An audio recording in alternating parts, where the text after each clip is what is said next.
Euskal Herria Bilduk Europako Parlamentuan egiten duen lanaren baitan, gaur gurekin daukagu Bruselan Mikel Otero, Gaztezko legebiltzarkidea, hain zuzen prestaketak egiten ari direlako COP25aren hurrengo bilkurarako, eta gaur hemen parlamentuan horren prestaketan aritzen den talde bat bilduko da, eta Euskal Herria Bilduk ere izango du hitza bere aportazioa egiteko. Bestetik ere, izan dugu aukera gaur goizean klimako zuzendaritza orokorreko ordezkariekin, Europar batzordeko ordezkariekin biltzeko, eta bertan ere egon da Mikel Otero.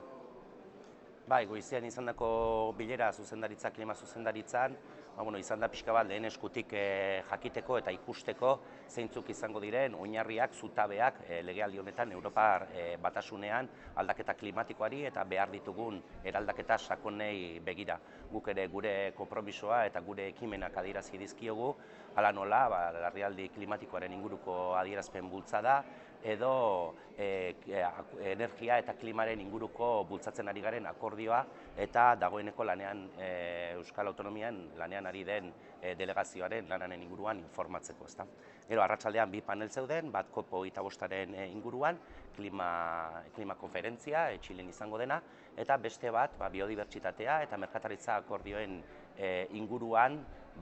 klimaren eragina nola ematen den eta nola uztartzen den. Horren inguruan gure ekarpena egin dugu baita ere, gure kezka eta konpromisoa adierazi ditugu, eta batez ere guk municipalismoa aldarrikatu dugu, ze